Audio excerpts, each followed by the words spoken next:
It's certainly not as cold. It doesn't feel as cold now as it did yesterday. Okay. Yesterday there was a little bit of snow falling and it was a lot windier. So since it's calmer, it feels more pleasant.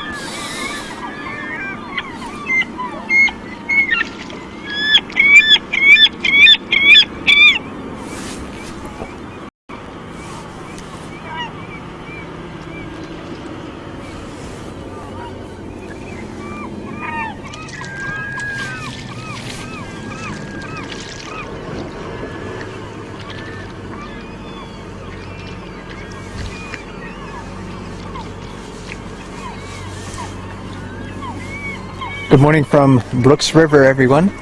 This is Mike Fitz, Park Ranger at Katmai National Park and Preserve. Standing next to me is Roy Wood, Katmai's Chief of Interpretation. He has a directional microphone that's going to allow us to listen more carefully to some of the sounds that we're going to hear this morning. I'm going to start talking to you a bit more specifically and thoroughly in about 5 minutes at 9 a.m. During this morning's broadcast, I will not be answering questions in the comment section on explore.org, but I will be narrating a lot of the bear activity and a lot of the other wildlife activity that we see. So join me then. I will be back with you in 5 minutes, and until then, just enjoy the sounds.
Hello once again from Brooks River.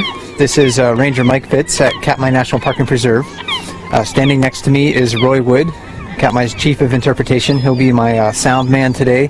He has a directional microphone that's going to help us to tap more directly into some of the sounds that we have here along Brooks River. During this morning's broadcast, neither he or I will be answering questions that are posted in the comments on explore.org. So this is not necessarily a formal question and answer session. It's more of a play-by-play, more of a color and commentary on what we see along the river. There will be long moments of time where I will not be talking, and that's on purpose, just to allow you the opportunity to listen in on the noises that we hear, the bears eating salmon, the gulls calling to one another. So we'll take a look and see what comes about over the next hour or so. There were several bears in the vicinity when we first got to the wildlife viewing platform that I am standing on. And right now I can see just a couple in my line of sight, but there's a lot more hiding in the grass nearby. I saw bear 128 this morning. She's looking very, very fat. Many of you may remember her from Brooks Falls in July. Number 410 is out in the mouth of the river. And of course we have world famous number 480 Otis fishing quite close to us.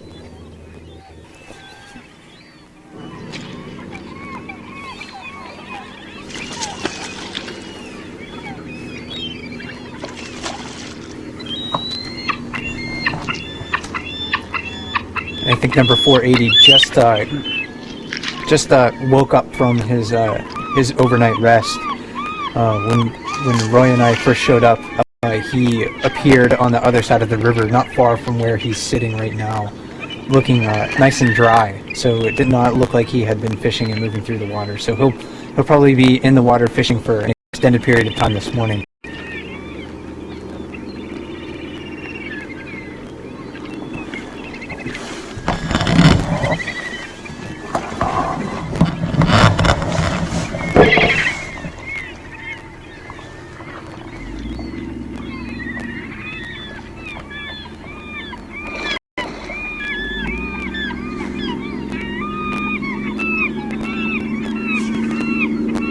You may have noticed that bears will visit that spot where he's fishing over and over and over again. Salmon are continuing to spawn in the stream. Of course, they're continuing to die after they spawn, and when they drift downstream, when they start to die, they collect in the same places over and over and over again. So eddies, side channels, the borders of the river near the bank, that's the places where the salmon carcasses collect.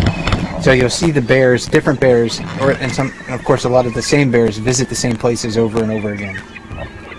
And 480 will occasionally come down and fish this spot right here.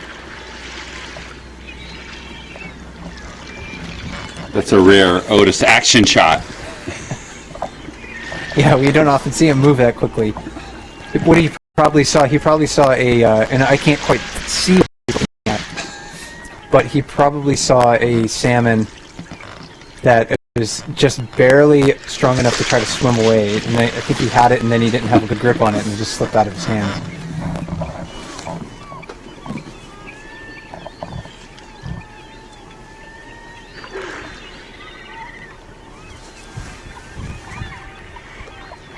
So let's take a listen to Otis snorkeling here.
where this bear is sitting in the water right now, just in a slight eddy downstream of a grassy island, and there's kind of a confluence of two river channels that come together right there. When you walk through the water, you're in that spot. This time of year, you're stepping on mud. You're stepping on almost equal amounts of mud and salmon carcasses. So when 480 is walking through that spot, maybe he's not necessarily looking as much as he is feeling for salmon. He feels for something palatable on the river bottom. You can see that he's not necessarily sticking his face in the water. Just takes a few steps, feels something with his claws, with his bottom of his feet, then picks it up and investigates it. If it's worth eating, he's gonna, of course, consume it.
So that really high-pitched bird call that you're hearing is actually a juvenile gull.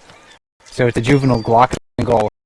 The glacous winged gulls are generally fairly white in color. They have there's a few little around 480 there looking to pick up his scraps. Looks like there's one adult there, and the two juveniles. The juveniles are a little bit closer in the frame right now. So that it's a really high-pitched whistle, almost like a begging call. The adults don't make that noise, but the juveniles will.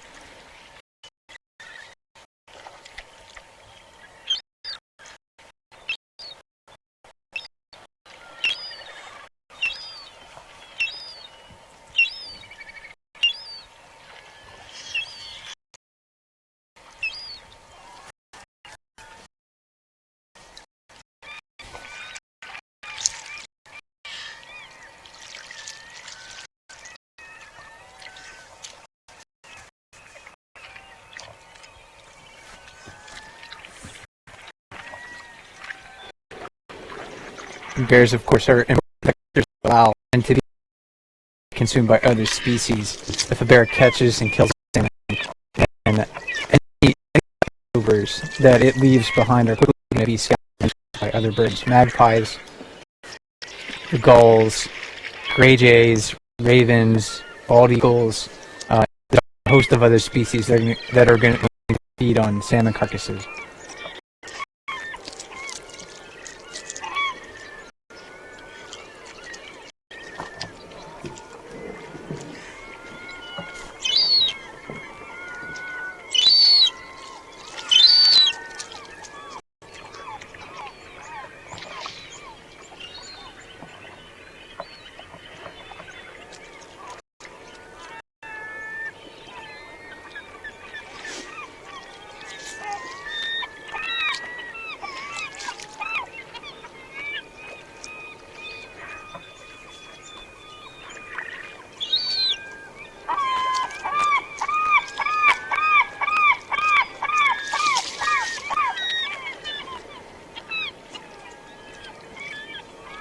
For just a second, I want to take a break from watching Otis here. Further upstream, there are some mergansers that are fishing in the water, and I know a few days ago, someone the chat was wondering what they were seeing on the cams that was skimming along the surface of the water. So I'm going to pan upstream. Try to come behind you, Mike. Okay. And we're going to look upstream here, and hopefully you'll get a chance to see those. So these are mostly common mergansers. We have, of course, also red-breasted mergansers in the river here too. And I apologize for my shoddy camera work. But mostly common mergansers here. These are diving ducks. They consume a lot of fish. Small fish is their primary food source.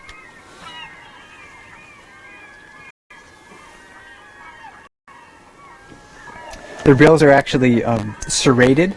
They don't have teeth. No birds have teeth when they're in their adult stages. Maybe a couple of them might have some. I think some primitive birds might have some rudimentary teeth, maybe when they first hatched. But no birds have teeth as adults. But they do have serrated bills, and that allows them to hold on to their very slippery catch. Occasionally we'll see them pulling up some long, skinny fish that look almost worm-like or eel-like, and those are lampreys. Lampreys are parasites on other fish. They're very interesting-looking creatures. They're jawless. They have very round mouths, so they're not necessarily they don't really have bones like rainbow trout or salmon. They are a jawless fish and something. So if you're ever watching the cams, maybe near the falls, and you're looking at some mergansers fishing near the fish ladder, and it comes out long and dark and very worm-like, then it could be a lamprey. And I was hoping that these mergansers would chase. We would see them chasing some of their prey. It looks like they're kind of relaxed now. They will snorkel.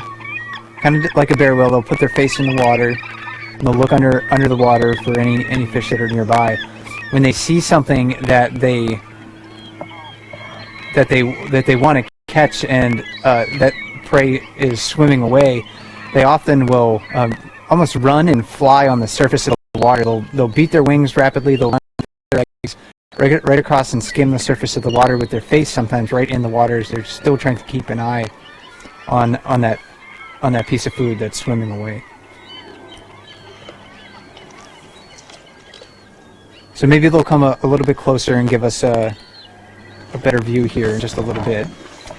In the meantime, we can get right back to Otis here. He's certainly the closest bear that we have, and right now I'm only seeing 2 bears in our line of sight, and the other one is quite far away.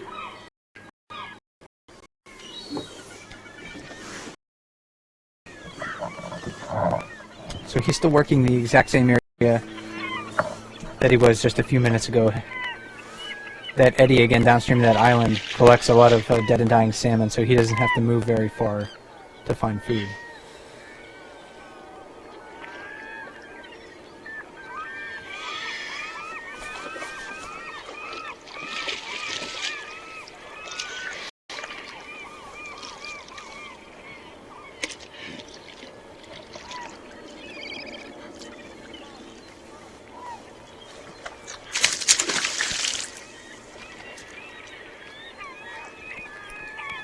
And I can hear an airplane coming in. I'm not sure that's going to affect our sound. It may drown out our other sound for just a moment. So if you hear a big engine noise coming in, that's an airplane landing.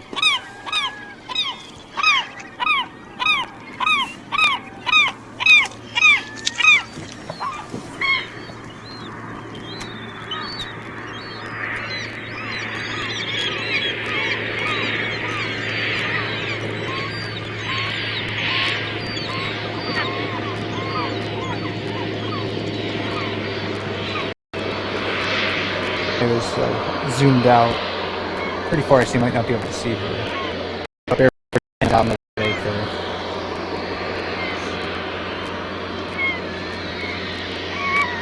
Bears don't usually swim far enough out where the planes happen to taxi and take off.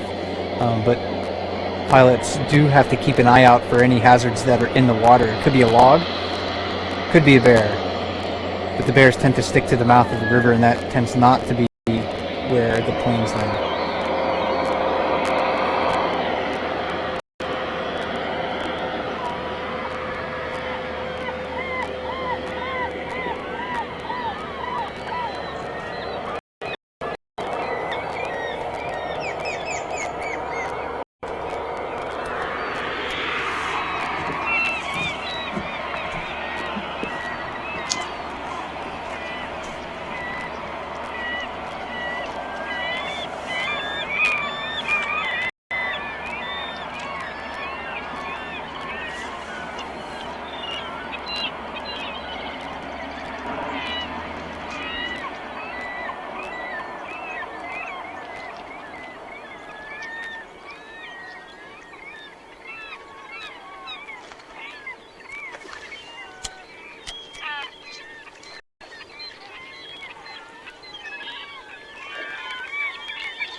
I don't know if you were able to hear that flapping. That was a salmon that was almost half jumping out of the water near where we're standing. Salmon jump out of the water a lot it seems like when they're maturing. When the salmon first arrive, they're not really adult fish. They're not sexually mature at that time. But their hormones are raging. I mean, they're going through essentially their equivalent of puberty within sometimes a matter of days, certainly over a matter of weeks. We're not really sure why the salmon jump out of the water, break the surface, swim and skim on top like that one had been doing. Because they're not feeding, so certainly they're not looking to take insects off of the surface like other fish will. We really don't know why salmon break the water, but I imagine it could have something to do with the rapid hormonal changes that are going on within their body.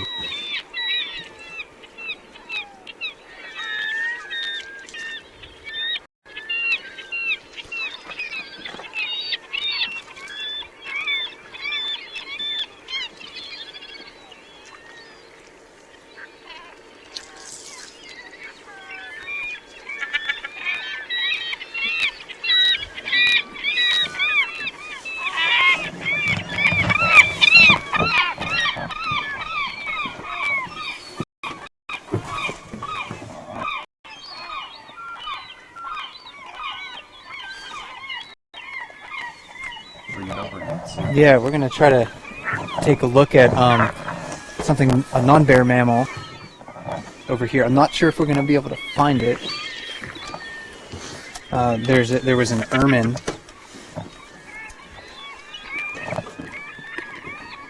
hopping around in the grass near us. So we'll see if it happens to reappear. If you're not familiar with that name, ermines are weasels.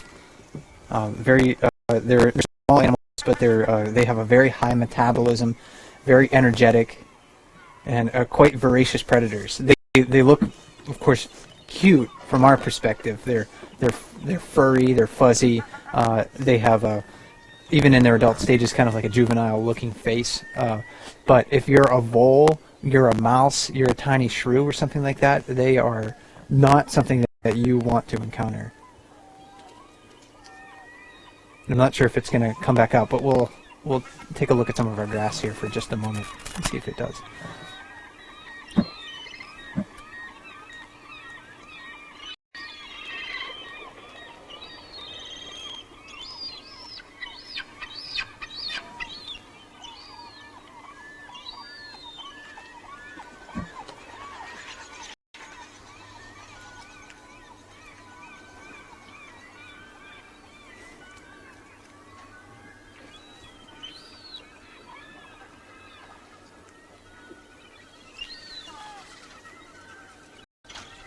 Small weasels like ermines actually have such a high metabolism that they may even starve to death if they don't find enough food. And their populations are highly dependent on the populations. We have some jumping mice, but not very many. But voles, shrews, those are probably going to be the main things that the ermines are eating in this area. I saw one dragging a squirrel once. Oh, you did? Okay. Yeah, it was a small squirrel, but and as big as the ermine. I saw one catch and actually kill, I think, another weasel, because we have ermines here, and then we have the there's a smaller version, the least weasel, I believe, in this area. And we'll also prey on that, too. Alright, so it doesn't look like it's going to come back out from its place in the grass. It may not even be there right now. It could have snuck through to somewhere else. Could be on the platform. Yeah, it could be behind us. Sometimes it will come up on the platform and sort of look at you. But sizing us up. Let's get back to the river here. I'm going to reposition the camera and level this out. Move slightly to a different spot.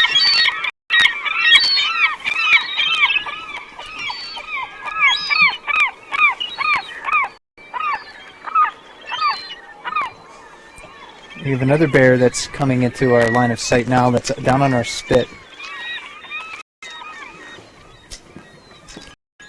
So while we have 480 closest to us, we've had a lot of Otis cam this morning. So let's take a look and see who's joining the picture out at the lake here.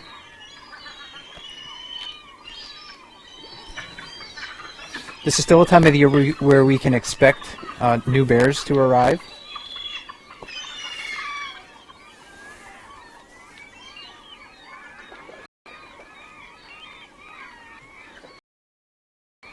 And all I can see through my binocular now is just a silhouette, so I'm not going to be able to identify that bear.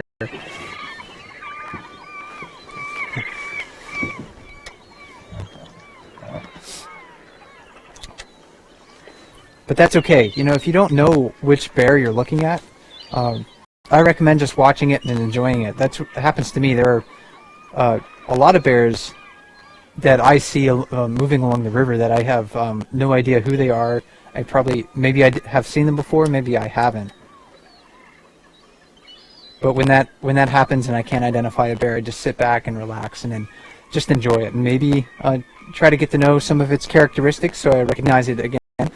But I certainly don't fret if I can't identify a bear.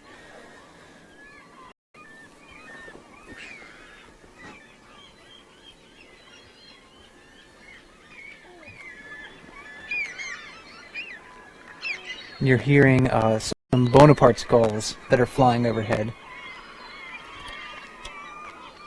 And they're flying a little bit too quickly for me to try to capture them on the camera.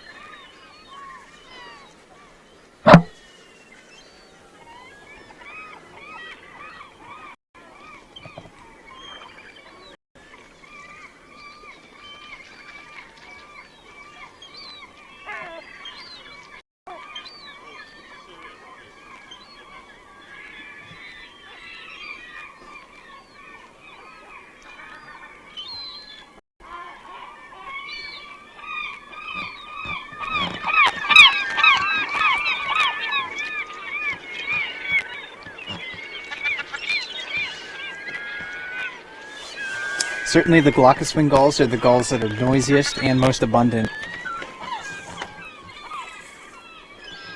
Again, that real high-pitched whistle, that's coming from the juveniles. And they're more brown, more gray than the adults. The adults have gray, but a white breast. Right now it's speckled gray and white head on the adults, and yellow bills. The juveniles have much darker bills, almost like a gray-brown, sometimes with a black tip. So there's a juvenile glaucous wing gull sitting just downstream of number 480, and then you can see the adult that happens to be a little bit lighter. Sort of, sometimes you'll hear almost like a mournful cry from them, and it's being made by that gull right there. So only the those calls.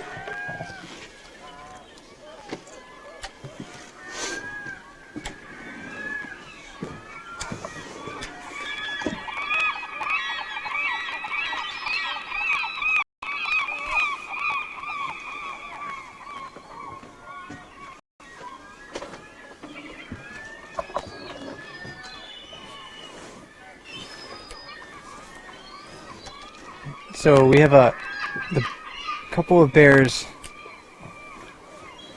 out towards the lake. We have number 410 getting out of the water on the far side. I think she's been fishing for less than an hour, so she's going for a nap. I guess she didn't need to eat that much this morning, or she found a lot of salmon out there.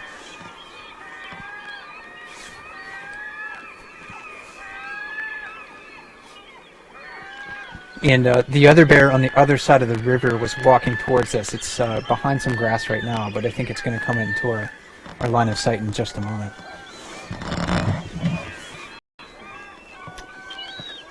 So we'll pan that way and take a look.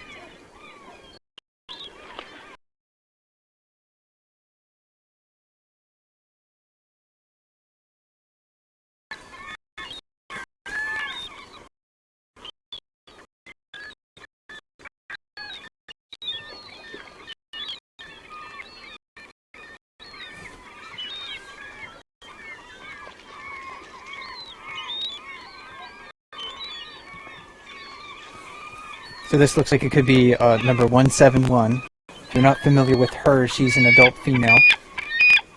She had 2 cubs last year, 2 spring cubs, but seems to have lost those cubs. She was single when we first saw her this year, and she arrived sometime in July.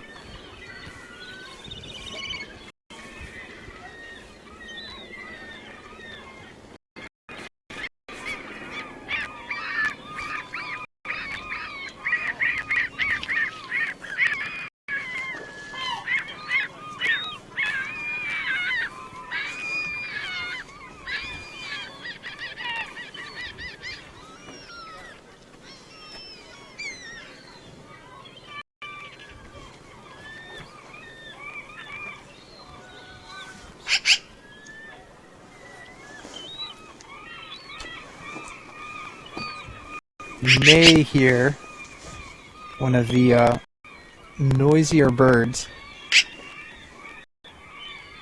that inhabits the Katmai area. And that is a black-billed magpie. Oh, it just flew away. So it just gave us a fleeting glimpse.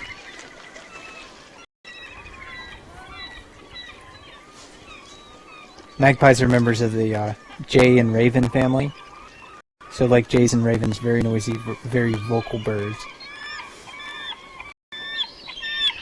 So here's 171. You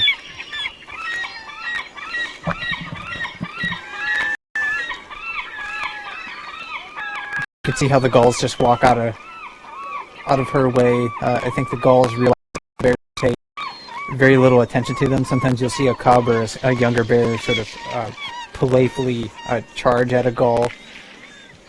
And sometimes we are asked, well, why don't the bears eat the gulls? It seems like they'd be able to catch them, and they might. But the birds are really quick. Really, most animals around here can avoid bears fairly easily. Bears are a lot faster than humans, but an adult moose can can outrun a bear if it needs to. The birds certainly can fly away. Wolves, they may, a bear and test them, but wolves are going to be quicker and be able to avoid a bear if necessary. And plus, bears, they don't, when they're eating their food, they don't eat their food like a cat. They're not going to pluck the feathers out. I can imagine bears, their gullet, their throat, and everything can really handle a lot of salmon bones, but to try to swallow a mouthful of feathers may not be that pleasant for them. So they generally tend to ignore the birds. Otis is pretty close. I'm going to see if we can get good chewing noise. All right. So yeah, I'm going to take a break from talking, and we're going to listen to them.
So I think you might have been able to hear.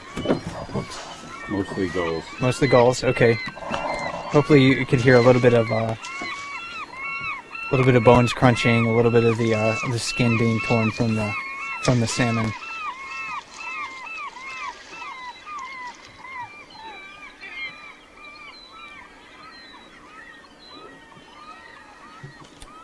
Even up at Brooks Falls, those are sometimes sounds that we don't necessarily hear because of the roar of the falls. It's down here at the lower river when it's quiet, especially early in the morning before there's a lot of planes or people activity, that we can really hear the bears and their feeding habits.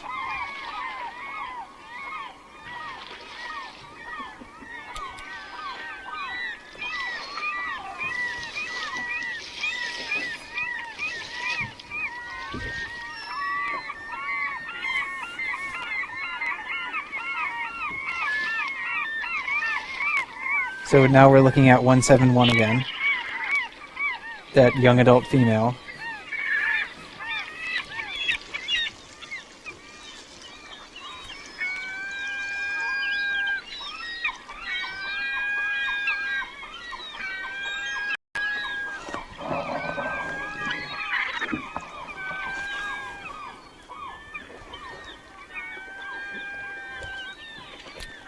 and it's a little bit after 9:30, so I should reintroduce myself if you're joining me a little bit late. And my name is Mike Fitz. I'm a park ranger at Katmai National Park and Preserve. Joining me as well is Roy, Katmai's chief of interpretation, and he's holding a directional microphone that allows us to tap into some of the sounds that we're hearing here a bit more directly, so we can listen a bit more intimately to the soundscape here at Katmai.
So we have some people on the other side of the river here,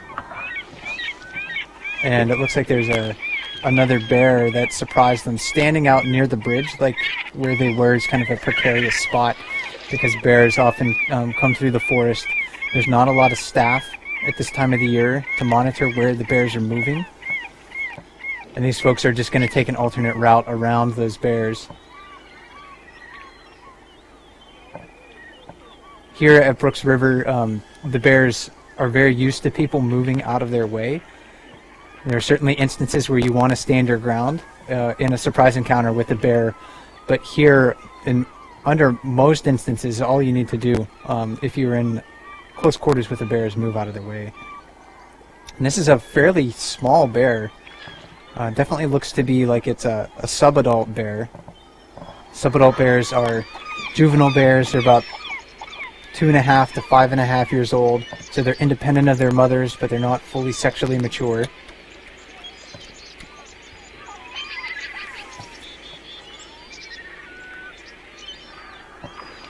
They're also, like most bears, fairly curious, and it's, investigating the spot where that group of people moved into the forest. And of course there's fish right there, so anything that smells like fish, sounds like fish, is going to attract their attention.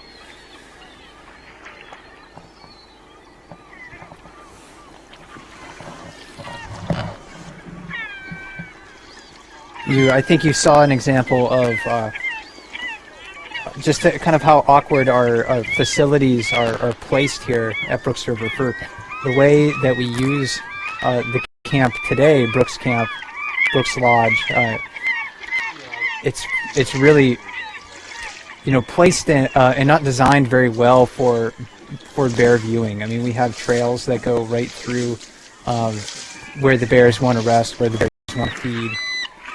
Our buildings are in those same spots as well. So when we, of course, stand on the edge of the river where there are bears that are going to want to feed, we're sort of inviting these close encounters. And while we try to mitigate close encounters, you can't completely eliminate them without completely abandoning the area.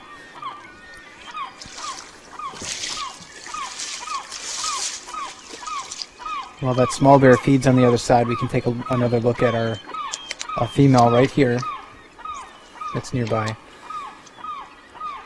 We'll listen in and we'll try to hear some of her noises as she's feeding on that salmon.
It's a little bit of a frosty morning.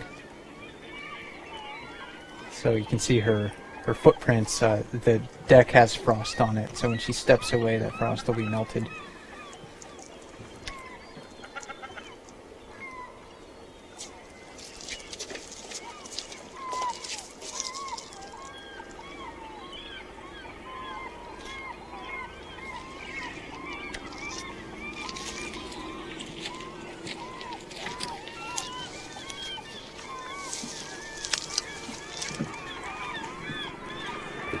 She's going to start to move a little too close to the platform for me to get a real good look at her. But I can lean the camera forward just a little bit.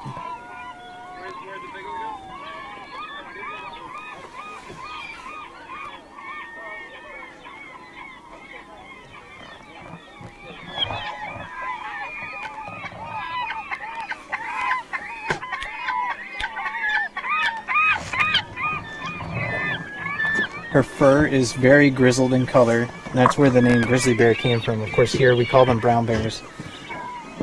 All grizzly bears are brown bears, but not all brown bears are grizzly bears.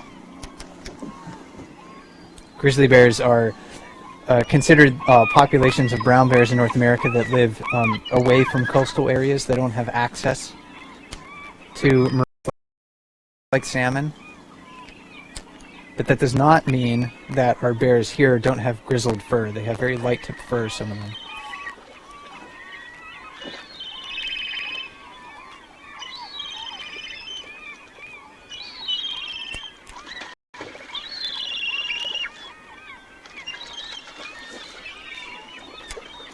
And these are this is, you know, again, an example of one of those really intimate moments that you can have bear watching from these wildlife viewing platforms here.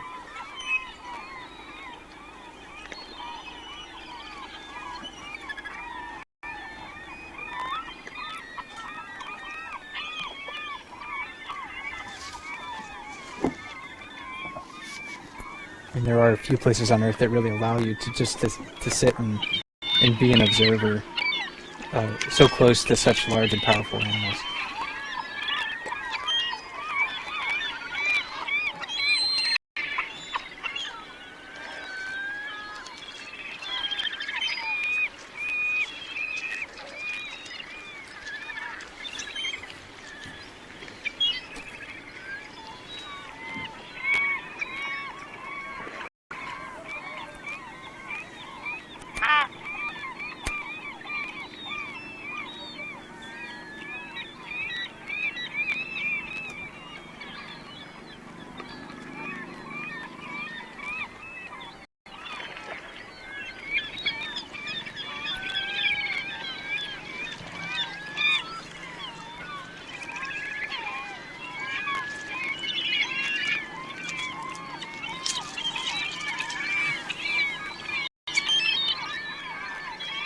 So we've gotten a fairly good look at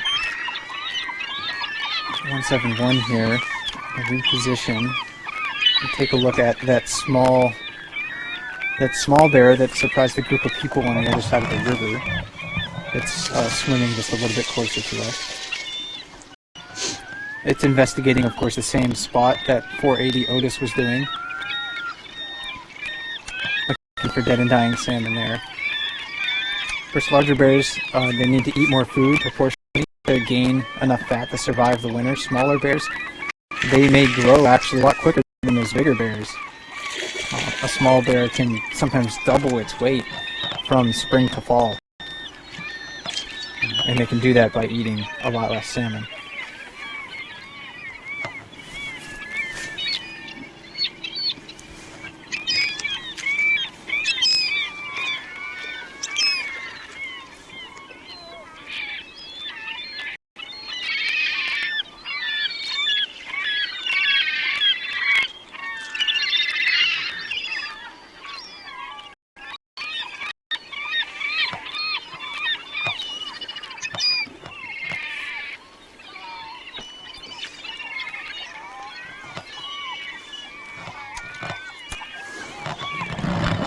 Sometimes it can be hard to tell whether or not you're looking at like a small adult bear or an older sub-adult bear.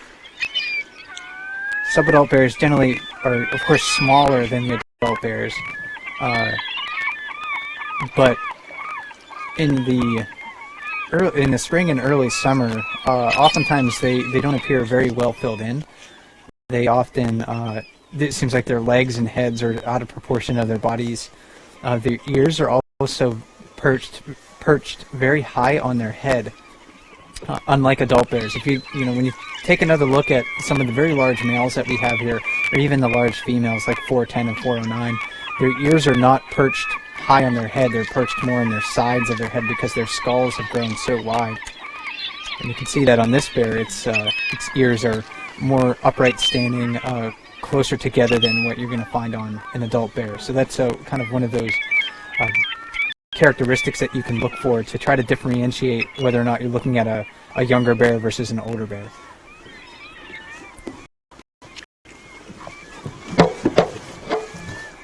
Oh, and we have a mother and cubs over here, so definitely going to break from... Sorry, folks, we're out of time now. Commenting from the peanut gallery over here. And this might be sorry, I haven't gotten her in view yet. In that level. Yes, that's what I was trying to do. There you go.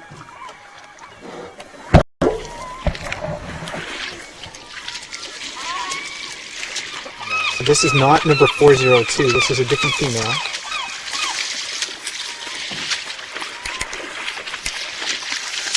I'm going to wait right here and watch for them to walk into our view.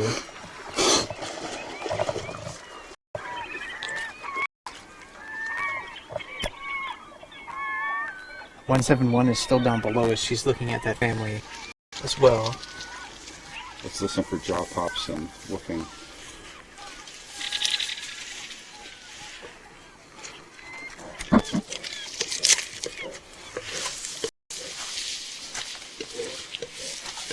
You can hear the mother right now, jaw popping and huffing, warning her cubs that there's another bear.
Cubs are focused on what Mom is doing. Mom is focused on locations of other bears. She's also searching for food.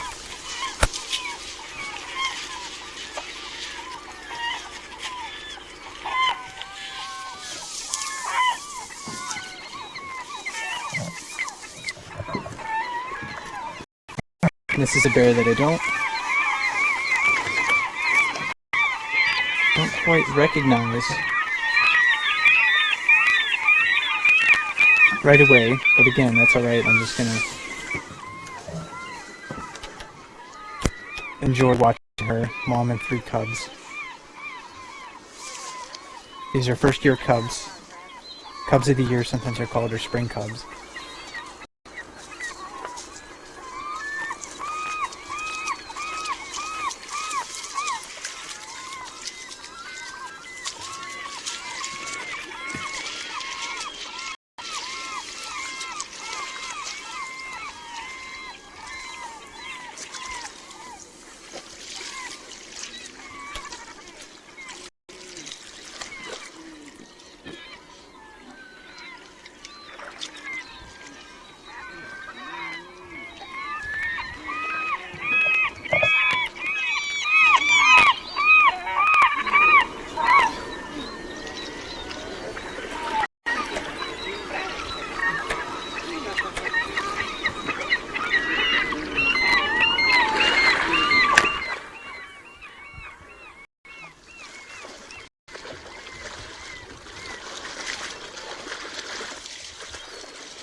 the cubs were making a little bit of grunting noises as they were moving over to that grassy island that they're standing on now.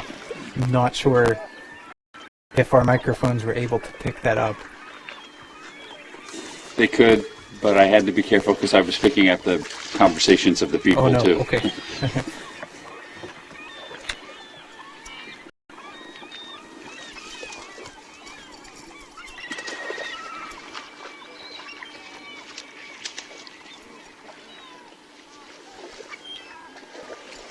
They're still making a few of those little grunting noises.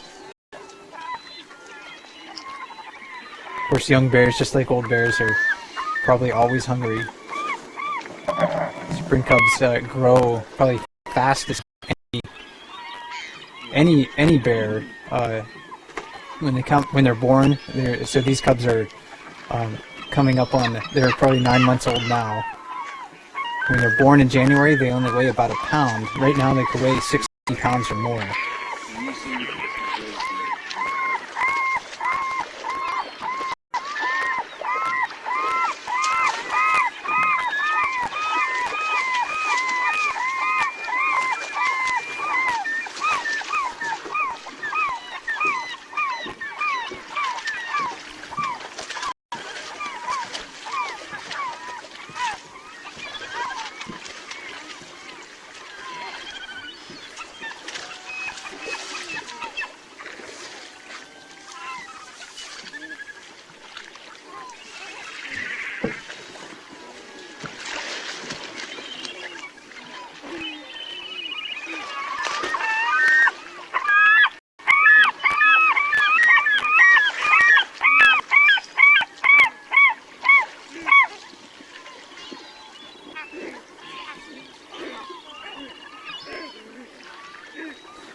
So, and of course, I can't say with 100% certainty what those grunts that the cubs are making represent.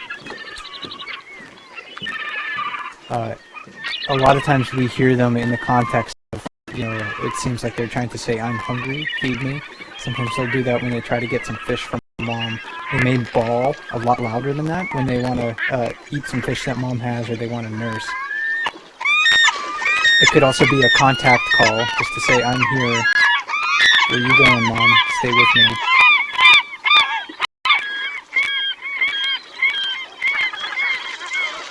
You can see them now showing a little bit of interest in the birds.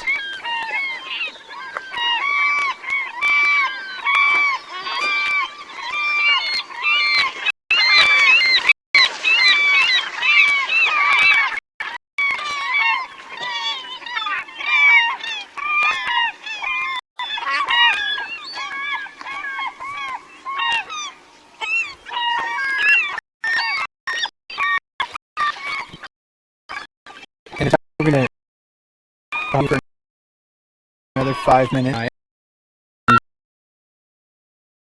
on some of the other sounds, I kind of wish the whole landscape here, because we have, of course, bears out towards the lake, mom and 3 cubs, and another bear over in that vicinity too. I have a small bear upstream of me, big adult male upstream of me, and several others in the vicinity. And it's really hard to sort of describe and encompass all that I see right now. So out at the mouth of the lake here, you can see the bears that are out there are certainly aware of one another.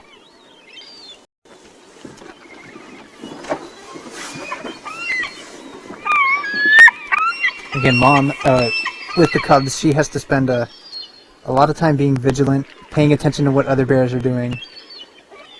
Really big dominant adult males, they can essentially just ignore what most other bears are doing. They don't have to expend that energy paying attention, looking out for potential threats to their survival, because there virtually are none except for other adult males that are equivalent in size.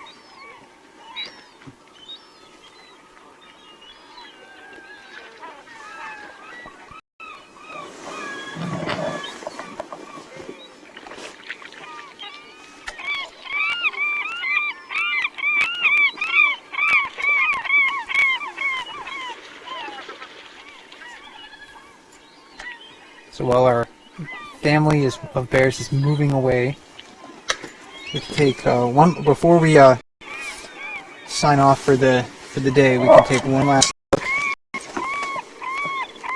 at a couple of bears closer to us upstream.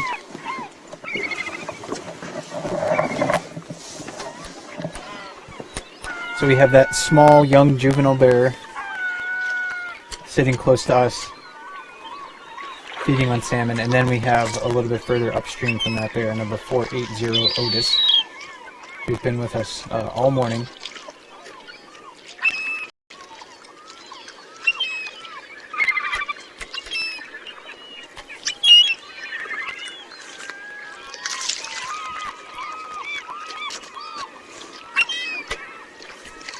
Before we do sign off for the day, if you want to ask Ranger Roy or myself questions, we will be online tomorrow afternoon at 3 p.m. I believe, for a more formal live chat.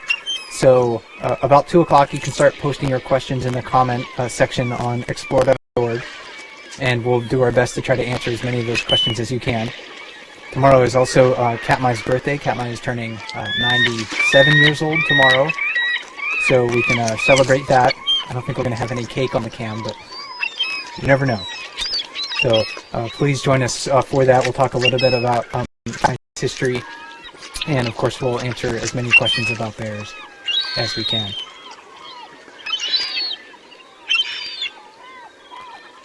But I hope you enjoyed this little peek into our soundscape today. Hopefully the information that we were able to provide and some of the glimpses into everything that you see here in Katmai is worthwhile for you. So we'll be back online tomorrow at 3 p.m. Please join us then, and until next time, have fun and enjoy the bears, enjoy the bear camps.